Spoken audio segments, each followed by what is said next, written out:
మహాపరిశుద్ధుడు, మహాగణుడు, మంచి శుక్రవారం మనకు అనుగ్రహించిన మన ప్రభు అయినటువంటి యేసుక్రీస్తు వారి యొక్క ఘనమైన నామమునకు మహిమ కలుగునుగాక. ఆమేన్. Praise the lord.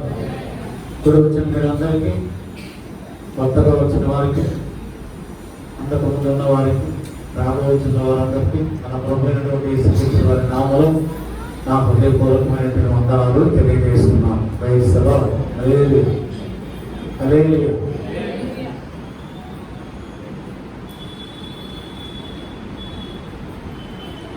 ఆ రోజుల్లో, ఆ దినాలలో సిలువను తయారు చేసేటువంటి ఒక వ్యక్తి, సిలువను తయారు చేసేటువంటి ఒక వ్యక్తి ఆ యొక్క అరణ్యంలోకి వెళ్ళి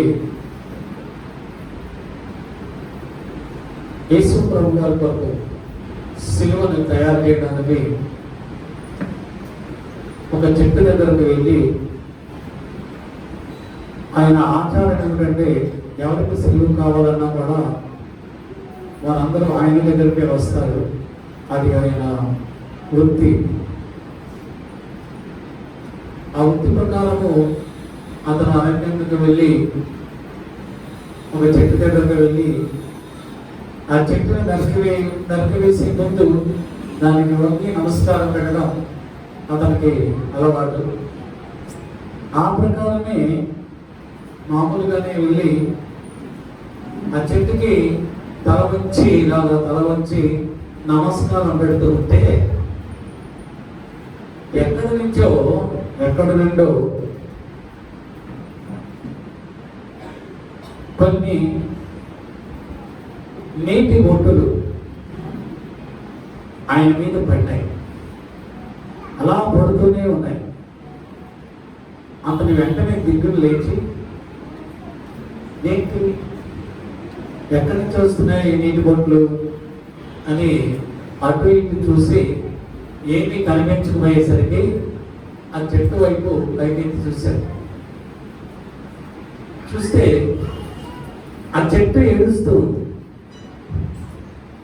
ఆ చెట్టు కన్నీరు కారుస్తూ ఉంది. చెట్లు కన్నీరు కారుస్తాయా? Praise the lord. చెప్పండి. కారుస్తాయి. ఎలాగ తెలుస్తుంది? చెట్టు కన్నీరు కాల్చిందని ఎలాగ తెలుస్తుంది? తెలుసుకోగలిగిన హృదయం నీకుంటే,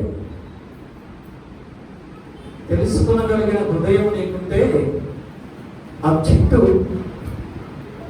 చెట్టు కానీ, ఆ మొక్క కానీ, ఆ పువ్వు కానీ అది ఏడుస్తుందో ఏడవదో మనకి తెలుస్తాయి. ఒక కవి బాగా పూలు పూసినటువంటి ఆ మొక్క దగ్గరికి వెళ్ళి తన ఇంట్లో పూజ చేసుకోవడానికి ఆ మొక్క పువ్వు కోద్దామని వెళ్ళాడు.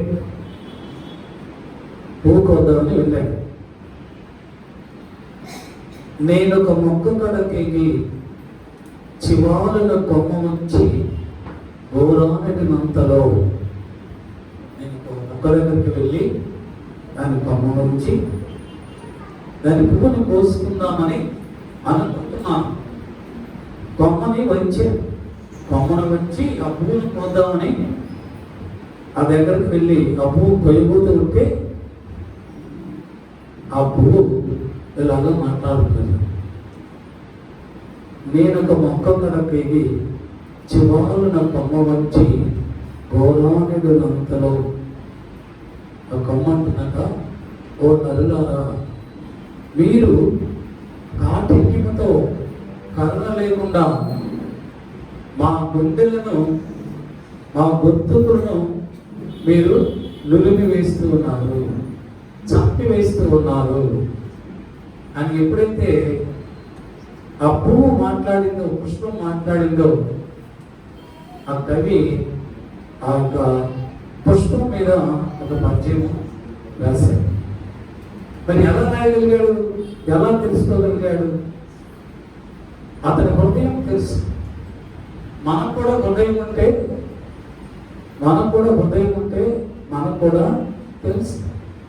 మన సహోదరుడు, మన సహోదరి, మన బంధువులు, మన ఇంటి వారు ఎవరైనా బాధపడుతుంటే నిజంగా బాధ అంటే ఏంటో నీకు తెలిస్తే, బాధ అంటే ఎలా ఉంటుందో నీకు తెలిస్తే అప్పుడు నువ్వు బాధపడతావు.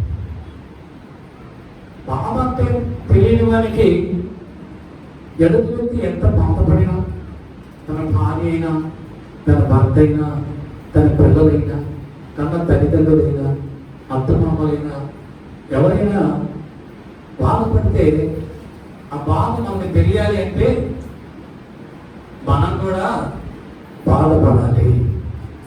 ఆ బాధ తెలిసిన వాళ్ళకి తెలుస్తుంది. మరి కొంతమంది ఉంటారు వాళ్ళకి తెలిసి కూడా ఎదుటి వారి బాధను అర్థం చేసుకోలేరు, సమాధానం పడడానికి ఇష్టపడరు. అటువంటి వారిని పరిశుద్ధ గ్రంథంలో మూర్ఖులు అని రాయబడింది. ప్రైజలా హల్లెలూయా.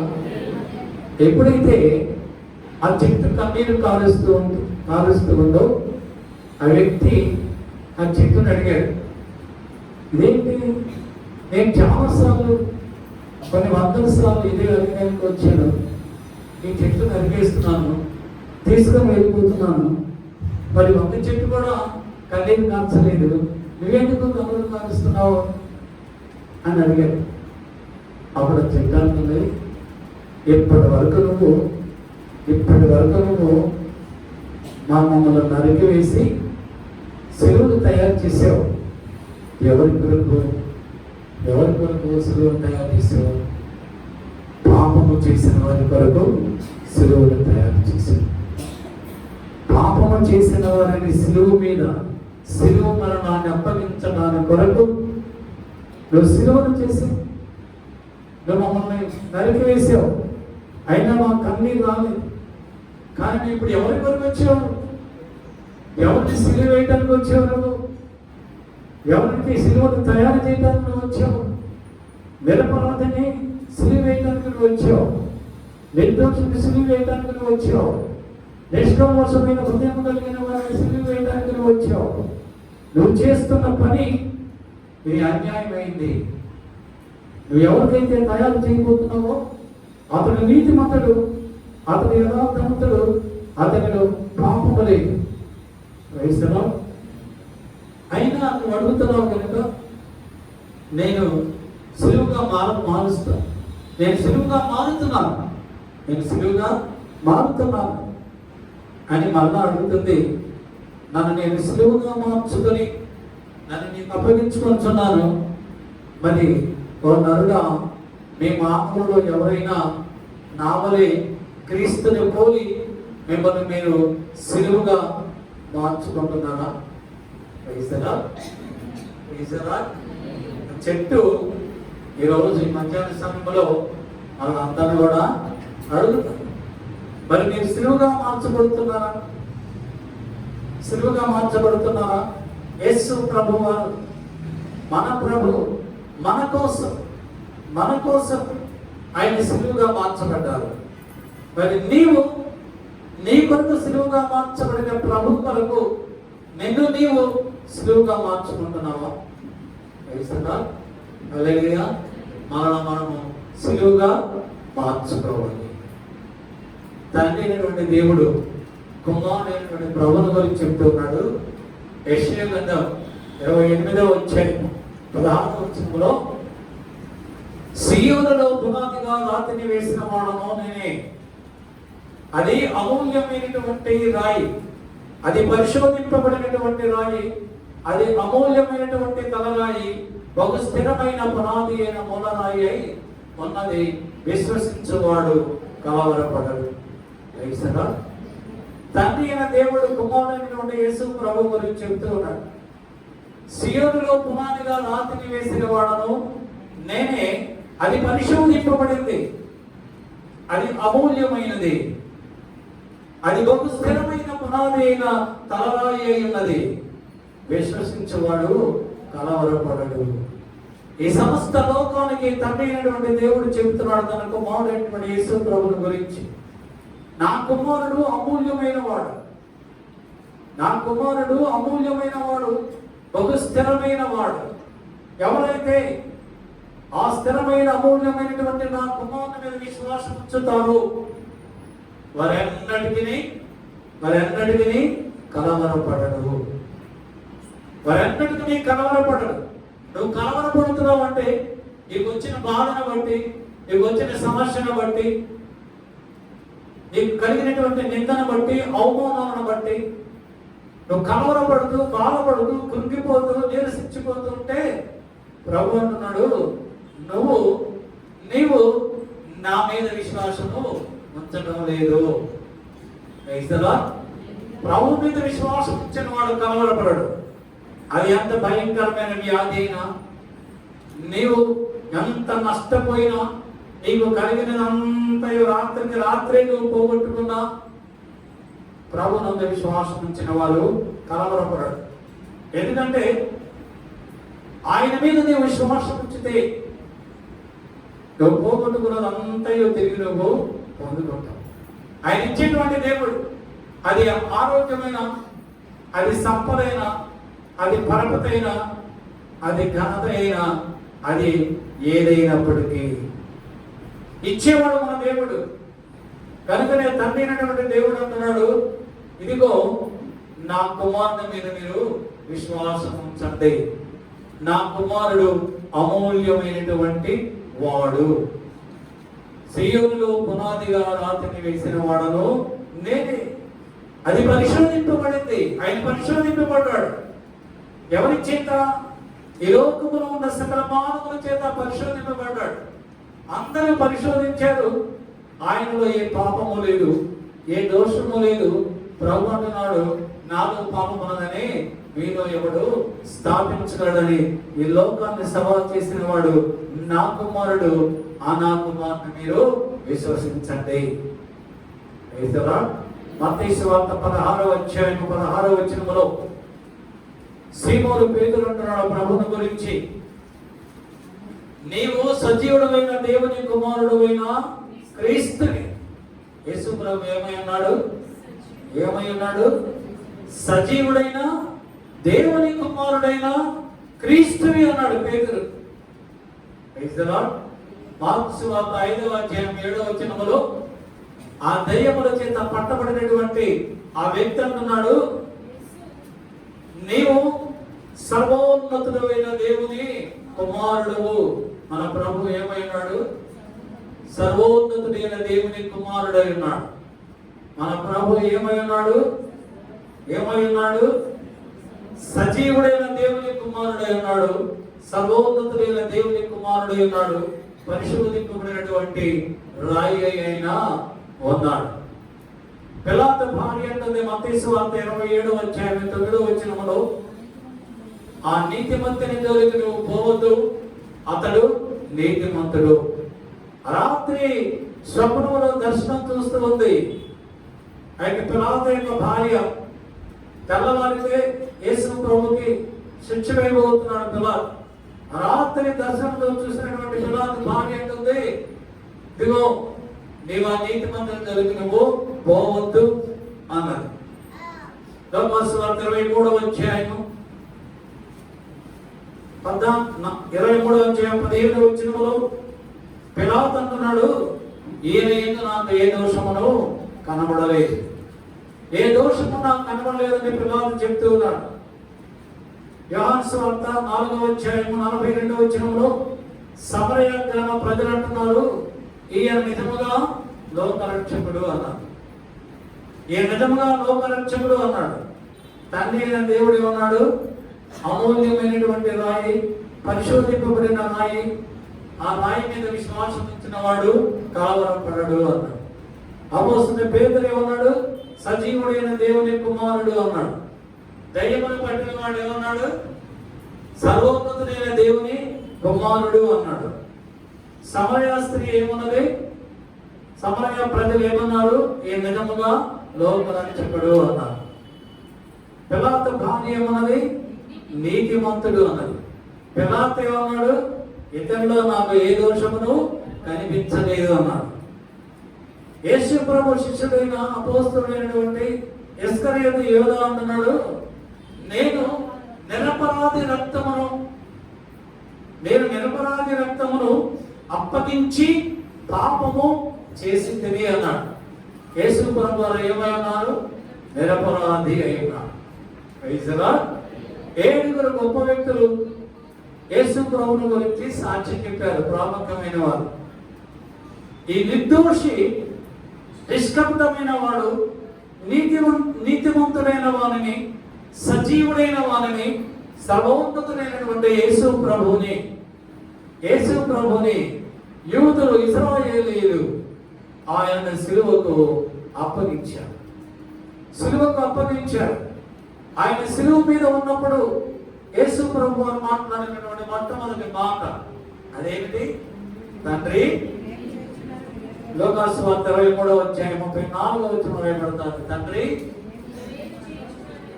వీరు ఏమి చేయించున్నారో వీరు ఎరుగరు కనుక వీరిని క్షమించండి. వీరు ఏమి చేయించున్నారో వీరు ఎరుగరు. వాక్యాన్ని బాగా గమనించండి. మీరు చాలాసార్లు విని ఉంటారు. వాక్యాన్ని ధ్యానించినప్పుడు ఆ వాక్యంలో ఉన్న ప్రతి మాట కూడా చాలా అమూల్యమైనది, శ్రేష్టమైనది. తండ్రి వీరు ఏమి చేయించున్నారో, వీరు అంటే ముందుకు మనకు తెలియాలి, తండ్రి గురించి తెలుసుకున్నారు. వీరు ఏమి చేయించున్నారో అన్నారు. వీరంటే ఎవరు? అది తెలుసుకోవాలి మనం. వీరంటే ఎవరు? శాస్త్రులు, పరిసయ్యులు, సద్దుకయ్యులు, హేరోదీయులు, యోధా మత గురువులు, ప్రధాన యాజకులు, అమార్గంలో పోయేవాళ్ళు, యెరూషలేములో ఉన్న ఆ ప్రజలందరూ. వీరు అంటే నేను చెప్పిన వాళ్ళు కాకుండా ఇంకా అన్యులు ఉన్నారు.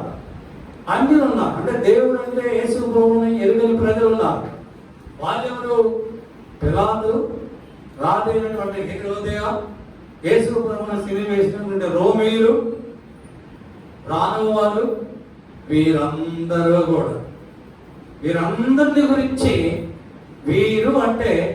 వీరందరి గురించి ప్రభు తండ్రికి విజ్ఞాపన చేస్తున్నారు. తండ్రి వీరు ఏమి చేస్తున్నారో వీరికి తెలియదు. వీరు అంటే చెప్పాను. ఏమి చేస్తున్నారు వాళ్ళు? యేసు ప్రభువును పట్టుకొని, నీతిమంతుని పట్టుకొని, ఆయన తల మీద ముళ్ళ కిరీటం పెట్టి, ఆయన పిడిగుద్దులు కొద్ది, ఒకటి తక్కువ 40 సార్లు కొరడా దెబ్బలు కొట్టి, ఆయన శరీరంలో ఉన్న రక్తంతా యెరూషలేము మీదడు ప్రవహిస్తూ ఉంటే, మాంసము గడ్డలుగా యెరూషలేము మీదలో పడిపోతూ ఉంటే, ఆయన కొడుతూ ఉంటే, ఆయన ముఖం మీద ఉమ్మి వేస్తూ ఉన్నారు, ఆయన కొడుతూ ఉన్నారు. ఏమి చేస్తున్నారంటే ఇదంతా ఆయన్ని చేస్తూ ఉన్నారు. వీరు నన్ను ఈ విధముగా హింసిస్తూ ఉన్నారు. ప్రభువా, ఎందుకు హింసిస్తున్నారు అంటే, ఎందుకు నన్ను బాధపడుతున్నారంటే, నేనెవరినో వీరికి తెలియదు కనుక. వీరికి తెలియదు. ఆయన ఎవరో మీకు 7 వ్యక్తులు ఆయన గురించి ఏం చెప్పారో అది మీకు చెప్పారు. ఆ 7 ఏం చెప్పారో, ఆయన ఏమై ఉన్నాడో, ఆయన ఎందుకు వచ్చాడో, ఆయన ఉద్దేశం ఏమిటో, ఆయన ప్రణాళిక ఏమిటో, ఆయన వచ్చిన పర్పస్ ఏమిటో, ప్లానింగ్ ఏమిటో వీళ్ళకి తెలియదు. అందుకే ప్రభు అంటున్నాడు, తండ్రి వీళ్ళు ఏం చేస్తున్నారో వీళ్ళకి తెలిస్తే చెయ్యరు. నేను ఎవరో తెలిస్తే వీళ్ళు చెయ్యరు. ప్రభు తెలియదు కనుక చేస్తున్నారు. కనుక వీళ్ళు మీరు క్షమించండి. తెలియదు కనుక క్షమించమన్నాడు. మనందరికీ తెలుసు కనుక ఆయన క్షమించమనడు. వివేరం వివరాలు కాదు, చాలా జాగ్రత్తగా ఉండే వాక్యం. వాళ్ళని క్షమించాడు కదా, వీళ్ళని క్షమించాడు కదా, మనం ఏం చేసినా పర్వాలేదు, మనం ఎలాగా ప్రవర్తించినా పర్వాలేదు, ఎలాగా జీవించినా పర్వాలేదు, యేసు ప్రభు కరుణామయుడు, జాలిగల దేవుడు, క్షమిస్తాడు అని అనుకోకండి. అని మీరు అనుకోకండి. తెలియక పాపము చేస్తే క్షమిస్తాడు. తెలియక పాపము చేస్తే మీరు క్షమాపణలే. తెలిసి పాపము చేస్తే మీకు క్షమాపణ లేనే లేదు. అందుకే ప్రభు ఏమన్నారు ఇక్కడ, మీరు ఏం చేస్తున్నారో వీరికి తెలియదు. తాను ఏమై ఉన్నారో తెలియదు, తాను ఎవరికి ఏం చేస్తున్నారో తెలియదు, కనుక వీరిని క్షమించండి అన్నారు. మీరు ఎవరైతే క్షమిస్తారో దేవుడు వారిని క్షమిస్తారు. మీరు క్షమించండి, దేవుడు వారిని క్షమిస్తారు. తెలియని వారిని ప్రభు క్షమిస్తారు. అందుకే ప్రభు అంటున్నారు, తండ్రి వీరేమి చేస్తున్నారో వీరికి తెలియదు. Praise the lord. Hallelujah, hallelujah. Mark సువార్త 15:3 ప్రధాన యాజకులు ఆయన మీద అనేక నేరములు మోపారు, అబద్ధ సాక్ష్యములు పలికారు. అయితే పిలాతు నమ్మలేదు. యేసు ప్రభు మీద ప్రధాన యాజకులు ఎన్నో నేరాలు మోపారు, అబద్ధపు సాక్ష్యాలు చెప్పించారు. అయినప్పటికీ పిలాతు నమ్మలేదు. భార్య చెబుతుంది పిలాతుతోటి, అతడు నీతిమంతుడు, అతని జోలికి నువ్వు పోవద్దు అన్నది. కానీ ప్రజలందరూ కూడా ఇతను సిలువేయండి, సిలువేయండి, సిలువేయండి అని కేకలు వేసినప్పుడు పిలాతు మనుషులను సంతోషపెట్టుట కొరకు యేసు ప్రభు వారిని సిలువకు అప్పగించారు. మనుషులను సంతోషపెట్టుట కొరకు అప్పగించారు. దేవుని సంగమా, మనుషులను సంతోషపెట్టడానికి నేను మన ప్రభుని సిలువకు అప్పగించకూడదు. మనలో చాలా మంది ప్రభు నమ్ముకున్న వాళ్ళే ప్రతిరోజు ప్రభుని ఒకసారి సిలువకు అప్పచెప్తారు. ప్రభుని సిలువకి అప్పచెప్తున్నాం మనం. రైతుగా ప్రతిరోజు అప్పచెప్తూనే ఉన్నామా అంటే మనం ఏం చేస్తున్నాము? ఆయనకి ఇష్టమైన పని మనం చేయడం లేదు, ఆయనకి ఇష్టమైన వారిగా మనము జీవించడం లేదు, ఆయన చెప్పినట్లుగా మనము జీవించడం లేదు. నువ్వు జీవిస్తే మంచిది, నువ్వు జీవించకపోతే ప్రభుని సిలువ వేసినట్టే.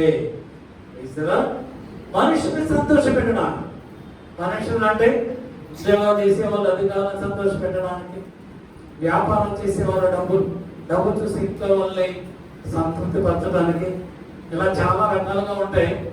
వాటి కొరకు మనుషులను సంతోష పెట్టడానికి క్రైస్తవులు, మనుషులు అనేక రకాలైనటువంటి పనులు చేస్తూ ఉంటారు. కానీ దేవుని బిడ్డలమైన మనము అలాగా చేయకూడదు. తిమోతికి రాసినటువంటి మొదటి పత్రిక 5వ అధ్యాయం 6వ వచనములో అపోస్తలుడైన పౌలు అంటున్నాడు, సుఖభోగముల యందు ప్రవర్తించినది బ్రతుకుచుండినను చచ్చినదై ఉండను. సుఖభోగముల కొరకు ప్రవర్తించినది బ్రతుకుచుండినను చచ్చినదై ఉండను. డబ్బు కొరకు, సుఖము కొరకు ప్రవర్తించడం, డబ్బు సంపాదించడం అంటే అక్రమంగా డబ్బు సంపాదించడం, మోసాలు చేసి డబ్బు సంపాదించడం, లంచాలు తీసుకొని డబ్బు సంపాదించడం, వడ్డీ వ్యాపారాలు చేసి డబ్బు సంపాదించడం, అక్రమంగా ఆస్తులు సంపాదించుకోవడం, ఇవన్నీ కూడా సుఖభోగముల కొరకు ప్రవర్తించడమే. వాటి కొరకు ప్రాకులాడడం అంటే అపోస్తలుడైన పౌలు అంటున్నాడు, చచ్చిపోవడం చాలా మంచిది అంటున్నాడు. అయితేగా నువ్వు వాటి కోసం ప్రయాసపడుతూ ఉంటే, ప్రయత్నిస్తూ ఉంటే, నీ ప్రభు అయినటువంటి యేసుక్రీస్తు వారిని అనుదినము కూడా నువ్వు సిలువ వేస్తూనే ఉన్నావు, అనుదినము కూడా నువ్వు చంపివేస్తూనే ఉన్నావు. ఇహలోక సంబంధమైన ఈ ఐశ్వర్యం శాశ్వతమైనది కాదు. దీని కొరకు మనం ప్రయాసపడనక్కర్లేదు. దీని కొరకు డబ్బు కొరకు, ఐశ్వర్యం కొరకు, గంత కొరకు ప్రభుని సిలువ వేయనక్కర్లేదు. అవన్నీ ప్రభు ఇస్తాడు. ఇవ్వడానికే యేసు ప్రభు ఈ లోకంలోనికి వచ్చాడు. ఆయన ఈ లోకంలోనికి వచ్చి తాను సమస్తమును కలిగి ఉండి కూడా భూమి ఆకాశములకు సృష్టికర్త అయినటువంటి ప్రభు ఆయన నిన్ను నన్ను ఐశ్వర్యవంతులు చేయడానికి ఆయన దరిద్రుడు ఆయను అని బైబిల్లో రాయబడింది. అయిసరా అంత సంపద ఆయన దగ్గర ఉంది. ఆయన అడిగితే ఇస్తాడు. అడిగితే ఇచ్చేవాడు మన దగ్గర ఉంటే, మనతో ఉంటే ఆయన ఎందుకు శ్రీ వేయడం, ఆయన ఎందుకు కష్టపెట్టడం, ఆయన ఎందుకు ఇబ్బంది పెట్టడం? ఇబ్బంది పెట్టే బదులు, కష్టపెట్టే బదులు నువ్వే ప్రభు నాకు అది కావాలి, నాకు ఇది కావాలి నువ్వు అడుగు, ఆయన ఇస్తాడు కదా. మన దేవుడు ఇచ్చేటువంటి దేవుడై ఉన్నాడు. అపోస్తలుడైన పౌలు అంటున్నాడు గలతీయులకు రాసినటువంటి పత్రిక 1:10 నేను మనుషులను సంతోషపెట్టేవాడనైతే క్రీస్తు యేసు దాసులను కాకనే పోదు. నేను మనుషుల్ని సంతోషపెట్టేవాడైతే క్రీస్తు యేసు దాసులను నేను కాకపోదు అన్నాడు. బ్రతుకుట క్రీస్తే, చావైతే లాభంగా ఉంటున్నాడు అపోస్తలుడైన పౌలు. నేను క్రీస్తు కొరకు బతుకుతున్నా, చావైతే చాలా మంచిది. నాకున్న సమస్తాన్ని నా ప్రభు వరకు నేను పెట్టకపోతూ సమానముగా ఎంచుకుంటున్నాను. ఎందుకంటే క్రీస్తుని గురించినటువంటి జ్ఞానమును సంపాదించుకుంటాడు. క్రైస్తలా అపోస్తలుడైన పౌలు ఏమన్నాడు? నాకున్న సమస్తాన్ని పెట్టకపోతూ ఎంచుకుంటున్నా అన్నాడు. దేని వరకు? క్రీస్తుని గురించినటువంటి జ్ఞానమును సంపాదించుకోవడానికి.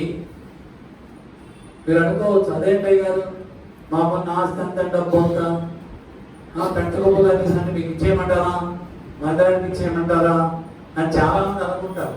వయసారా కొన్ని సంఘాల్లో అది కూడా పట్టారు.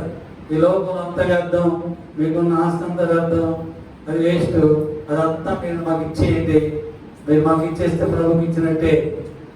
అక్కడ అర్థం అది కాదు. పౌలు దేనికి సమస్తాన్ని పెంటగుప్పుగా ఇచ్చుకోవాలంటే డబ్బుకి ప్రాముఖ్యత ఇవ్వలేదు, దానికి ఇంపార్టెన్స్ ఇవ్వలేదు. దేనికి ప్రాముఖ్యత ఇచ్చాడంటే క్రీస్తుని గురించినటువంటి జ్ఞానమును సంపాదించుకోవడం. క్రీస్తుని సంపాదించుకుంటే బుద్ధి జ్ఞానములు సర్వ సంపదలు ఎవరి యొక్క ఉన్నాయి? ప్రభు దగ్గరే ఉన్నాయి. మరి ఆయన్ని సంపాదించుకుంటే ఈ లోకంలో ఉన్న సంపాదన అంతా మన దగ్గర ఉన్నట్టే, పరలోకంలో ఉన్న సంపాదన అంతా కూడా మన దగ్గర ఉన్నట్లే.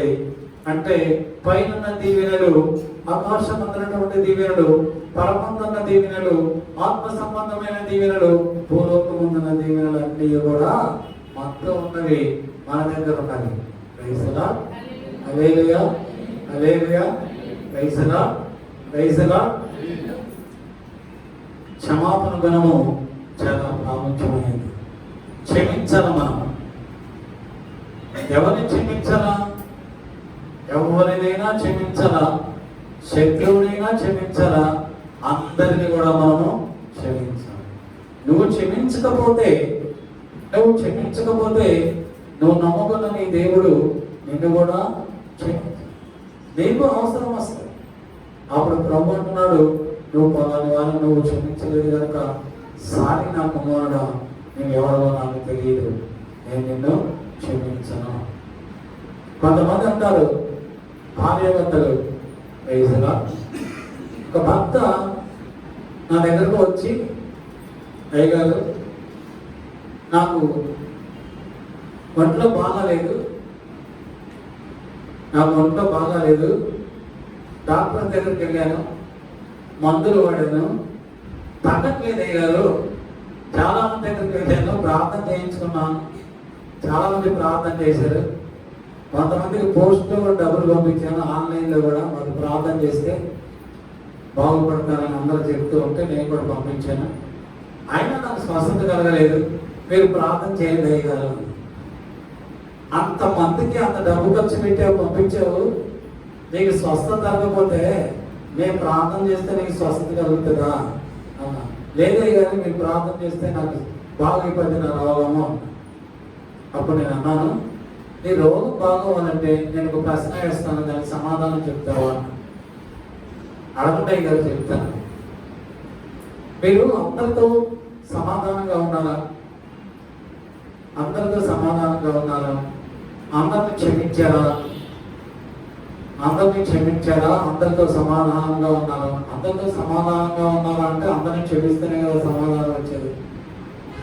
క్షమించకపోతే సమాధానం రాదు కదా. అంటే ఆ బ్రదర్ గారు అన్నారు, నేను అందరితో సమాధానంగా ఉన్నానండి, అందరితో ఉన్నాను. అందరూ అంటే అన్నా, మా తల్లిదండ్రులతో ఉన్నాను, మా పిల్లలతో ఉన్నాను, మా బంధువులతో ఉన్నాను, మా స్నేహితులతో ఉన్నాను, మా సంఘస్థులు అందరితో సమాధానంగా ఉన్నాను అన్నాను.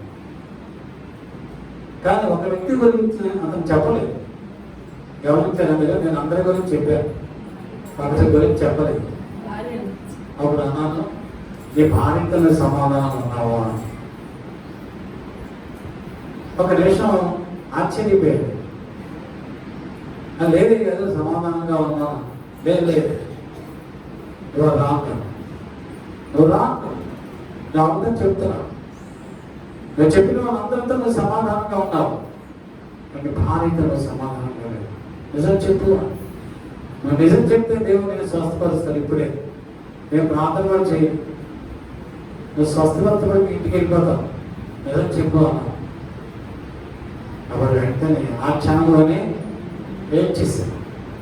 ఏడ్చేసి అయ్యగారు, నా భార్యతో నాకు సమాధానము లేదు. నీ భార్యతో నువ్వు సమాధానం పడలేని వాడివి, నీ భార్యను క్షమించలేని వాడివి, నీ ఇరువురు వారిని, నీ శత్రువు నువ్వే ప్రేమిస్తావు, నువ్వే క్షమిస్తావు. ముందు నీ భార్యతో నువ్వు సమాధానం పడు. నీ భార్య తప్పు చేస్తే క్షమించు. లేదా నువ్వు తప్పు చేసి నీలో ఈగోయిజం పెరిగిపోయి అహంకారత, నేనేంటి, నా స్టేటస్ ఏంటి, నా హోదా ఏంటి, నేను నా భార్యను క్షమించమని అడగడం ఏంటి, ఇలాగేమన్నా ఉందా నీ మనసులో? అలాగనే ఉంది గారు, అందుకే క్షమించలేదు కదా. ఇప్పుడు మీ ఇంటికి వెళ్ళిపోయి నీ భార్యను క్షమాపణ అడిగి సమాధానపడు. రేపు మార్నింగ్ మళ్ళా నాకు ఫోన్ చేయి. నువ్వు మంచి ఆరోగ్యం ఉంటుంది, నీకు ఏ జబ్బు లేదు, సంతోషంగా ఉంటావు, వెళ్ళిపో. వెళ్ళిపోయి ఇంటికి వెళ్ళి డైరెక్ట్ ఇంటికి వెళ్ళి భార్యను క్షమాపణ అడిగి భార్యతో సమాధానం పడ్డాడు. నెక్స్ట్ రేపు మార్నింగ్ ఉదయం ఫోన్ చేశాడు, అయ్యగారు నేను నా భార్యతో సమాధాన పడ్డాను, నేను నా భార్య నా పిల్లలు సంతోషంగా ఉన్నాను. అలేదుగా మనం అందరితో సమాధానం.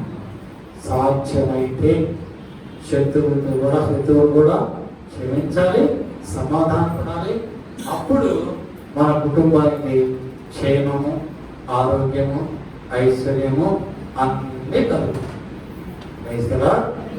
రవి ఉన్నారు, తండ్రి మీరేమి చేయించున్నారో మీరు ఎరుగురు. మత్తయి సువార్త 6వ అధ్యాయం 4వ వచనంలో యేసు ప్రభువు అంటున్నారు, క్షమించండి అప్పుడు మీరు క్షమించబడతారు. క్షమించండి అప్పుడు మీరు క్షమించబడరు. మనం క్షమిస్తే అప్పుడు దేవుడు కూడా మనల్ని క్షమిస్తాడు. ఒక వివాహానికి మీరేమనుకోకండి, ఎప్పుడూ మీకు ఇలాగ చెప్పలేదు కదా నేను మధ్యలో. ఇప్పుడు ఎందుకు చెప్తున్నానంటే ఆ వాక్యంలో నా అర్థం మీకు తెలియాలని. కనీసం ఇంకో గంట సేపు అయినా మాట్లాడు వాక్యం చెప్పాలి. 3 గంటలు దాటిపోవాలి కదా. నన్ను చాలా శ్రద్ధగా వినండి, అర్థం ఏంటంటే చెప్తాను. 3 గంటల వరకు. ఒక పెద్ద ఆయన ఒక వివాహానికి వెళ్ళాడు. పెద్ద ఆయన అంటే బాగా వయసున్నాయి, 75 years ఉంటాయి. వివాహానికి వెళ్ళాడు. ఆ వివాహంలో అందరూ అడావిగా ఉన్నారు. ఈ పెద్ద ఆయన కూడా గ్రీటింగ్స్ ఇచ్చారు. 2 మాటలు చెప్పండి అయ్యారు మీరు స్టేజ్ మీద. వారి లేవులను కూడా మీరు ఆశీర్వదించండి అంటే పెద్ద ఆయన స్టేజ్ మీదకి వెళ్ళి ఆ నూతన వధువులను ఆశీర్వదిస్తూ ఉన్నాడు. ఏమని?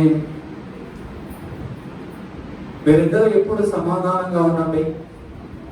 ఒకరినొకరు క్షమించుకోండి. ఒకరి కోపం వస్తే ఒకరు తగ్గించుకోండి. ఒకరినొకరు ఏమి అనుకోకండి. ఏదైనా మీ మధ్య భేదాలు వస్తే, అభోగాలు వస్తే వెంటనే సరి చేసుకోండి అని చెప్తూ ఉన్నారు. అలాగ చెప్తూ ఉంటే ఒక 5 నిమిషాలు చెప్పాడు. అలా చెప్తూ ఉన్నాడు. అంటే చెప్తూనే ఉన్నాడు. ఈ లోపు ఒక పెద్ద కేక వినిపించి వెనక నుంచి ఒక కేక వినిపించింది. ఒక కోవాలని చెప్పొచ్చావే, ఇంట్లో అన్ని పనులు ఉంటే అక్కడ పనులు మానేస్తే నేను రోజు ఏం చేస్తున్నావు? నీకు ఎందుకు వాళ్ళు ఎలాగ ఉంటే నీకేంటి? నువ్వు ఇంట్లో ఎలా ఉంటున్నావు అందరికీ తెలియదా? మీరు వచ్చి చెప్తున్నావు వాళ్ళకి. నేను అలాంటి అలా ఉంటే ఆ ఇంట్లో యేసుప్రభు ఉంటాడా? తెలుసా? ఆ ఇంట్లో అసమాధానం, ఆ ఇంట్లో ఎవరుంటారు? అసమాధానం ఉంటుంది. మరొక వ్యక్తి ఉంటారు. ఎవరు? దెయ్యాలు ఉంటాయి. దెయ్యాలు ఏ ఇంట్లో ఉంటాయో ఆ ఇంట్లో వాళ్ళే భార్య భర్తలు ఎప్పుడు గొడవ పడుతుంటారు. భార్య భర్తలు సమాధానంగా గొడవ లేకుండా సంతోషంగా ఆనందంగా ఉన్నారంటే ఆ ఇంట్లో దెయ్యాలు లేవు అని యేసుప్రభు మాత్రమే ఉంటారు. ఏ ఇంట్లో గొడవలు ఉన్నాయో ఆ ఇంట్లో దెయ్యాలు ఉన్నాయి అర్థం. గమనించాలి. కనుక మా ఇంట్లో దెయ్యాలు ఉండకూడదు. దెయ్యాలంటే మనం పాడైపోతాం, మన బిడ్డలు కూడా పాడైపోతాం, వాళ్ళు కూడా దెయ్యాలుగా తయారైపోతారు. అది మహాభయంకరమైనటువంటి శాపం. వేదరా అదేగా ఆ దినాలలో ద్వితీయోపదేశకాండం 21వ అధ్యాయం 23వ వచనం చదవండి.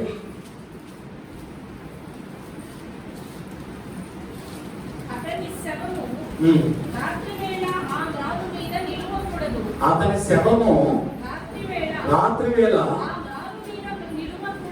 రాను మీద నిలవకూడదు.